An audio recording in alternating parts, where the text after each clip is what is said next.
അച്ഛൻ്റെ അമ്മ അത്രയൊന്നും അച്ഛനും അമ്മയായിട്ട് വഴക്കിടത്തില്ല. അഥവാ ഇട്ടാലും അച്ഛനെന്തെങ്കിലും പറഞ്ഞാലും അമ്മ അത്ര കൊണ്ടൊന്നും ബഹളം വയ്ക്കുകയില്ല. അപ്പം പരസ്പരം അത് വെച്ചാൽ അച്ഛനൊന്നും കുറ്റപ്പെടുന്ന അമ്മയ്ക്ക് ഇഷ്ടമല്ല. ഈശ്വരനേക്കാളും ബഹുമാനവും സ്നേഹമാണ് അച്ഛനോട്. നമ്മളെന്തെങ്കിലും പറഞ്ഞു കഴിഞ്ഞാൽ നമ്മളോട് ബഹളം വയ്ക്കാൻ വരും. അച്ഛനാണ് അതിനപ്പുറം ദൈവവും ഇല്ല. ഒരു പാവമായിരുന്നു അമ്മയ്ക്ക്. അങ്ങനെ ഈ പ്രായം ചെന്ന് വന്നപ്പോൾ രണ്ടും കൊണ്ട് കുസൃതി തുടങ്ങി. ചെറിയ ചെറിയ കാര്യത്തിന് വഴക്കും ചുണ്ടി പിടിക്കാനും ഒക്കെ തുടങ്ങി. ഒരു ദിവസം അച്ഛനെന്തോ ചുണ്ടി പിടിച്ചെന്തോ ചെയ്തെന്ന് തോന്നി. അപ്പം അങ്ങനെ ഒരു ദിവസം പ്രായം ചെന്നപ്പോൾ അമ്മ ഒരു കതവ് തട്ടി. ഞാൻ തുറന്നു നോക്കുമ്പോൾ ഒരു പാണ്ടക്കെട്ടുമായിട്ട് നിൽക്കുകയാണ്. അമ്മ കരയുന്നുമുണ്ട്. അമ്മ പറഞ്ഞു, ഞാനിനി തിരിച്ച് വീട്ടിൽ പോകുന്നില്ല. എനിക്ക് സത്യം ചിരിയേ വന്നത്. ശരി അമ്മ എന്ന് പറഞ്ഞു. അപ്പം സ്വാമിനി കൃഷ്ണാമൃതയാണ് മുറിയിലോട്ടും വിളിച്ചുകൊണ്ട് പോയി. അവിടെ പോയി കിടന്നു. ഒരു 2:30 മണിയാകുമ്പോൾ, സാധാരണ 3 മണിക്ക് മുമ്പ് എല്ലാം കുളിച്ചെല്ലാം കഴിയും. 2:30 മണിയാകുമ്പം വെള്ളം വീഴുന്ന കേൾക്കാം മുകളത്തെ മുറി. അമ്മയാന്ന് എനിക്ക് അപ്പം തന്നെ മനസ്സിലായി.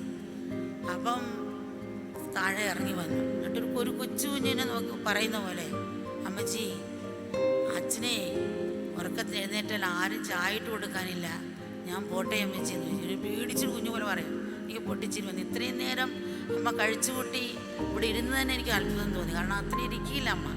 ആ ഒരു മനോഭാവമാണ്. അപ്പം സത്യത്തിൽ പിണങ്ങി വഴക്കിട്ട് വന്നെങ്കിലും ആ പ്രതികാര ചിന്തയല്ല അമ്മയുടെ മനസ്സിലുണ്ടായിരുന്നത്. അച്ഛൻ എഴുന്നേറ്റാൽ ചായയിട്ട് കൊടുക്കാൻ ആരുമില്ല അതോർത്തിരുന്നാണ് സത്യത്തിൽ വിഷമിക്കുന്നത്. അല്ലാതെ വഴക്കിനെ പറ്റിയുള്ള ചിന്തയല്ല.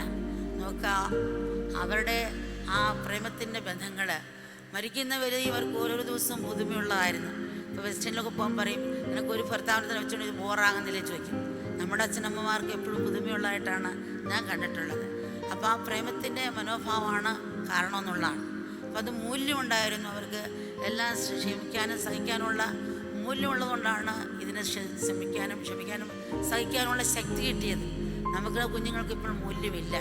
ഏതെങ്കിലും ഒരു ചെറിയ കാര്യത്തിനും ഇപ്പോൾ ഈ അടുത്ത് തന്നെ ഒരു 5 വർഷം കൊണ്ട് 10,000-കണക്കിന് കുടുംബങ്ങളെ ഞാൻ കണ്ടിട്ടുണ്ട്.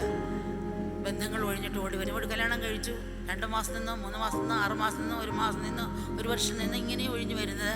2 വർഷം നിന്ന് അപ്പുറത്തേക്ക് പോകുന്നില്ല. വെള്ളിയേക്കാളും വല്ലാത്ത രീതിയിലായി കൊണ്ടുവരികയാണ്. എന്താ, നമുക്ക് മൂല്യമില്ല എന്നുള്ളതാണ്. ഇപ്പോൾ ഭാര്യയ്ക്കും ഭർത്താവിനും ജോലിയുണ്ട്.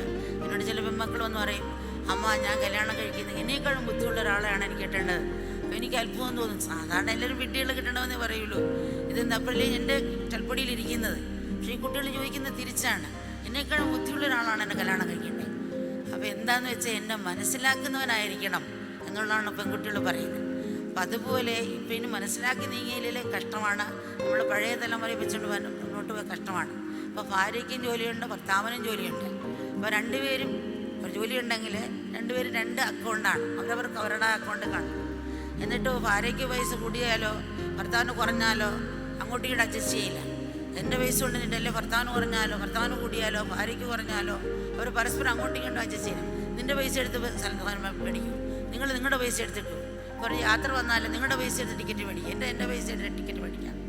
ഇങ്ങനെ എൻ്റെ പൈസ നിൻ്റെ പൈസ എന്നുള്ളതാണ്. അപ്പോൾ ഇത് കണ്ടാണ് നമ്മുടെ കുഞ്ഞുങ്ങളും വളരുന്നത്. അപ്പോൾ നമ്മൾ കൊടുക്കുന്ന പണം തന്നെ ആയിരിക്കും കുഞ്ഞുങ്ങളും പറയും, എൻ്റെ പൈസ തരത്തില്ല, ഇതെൻ്റെ പൈസയാണ്.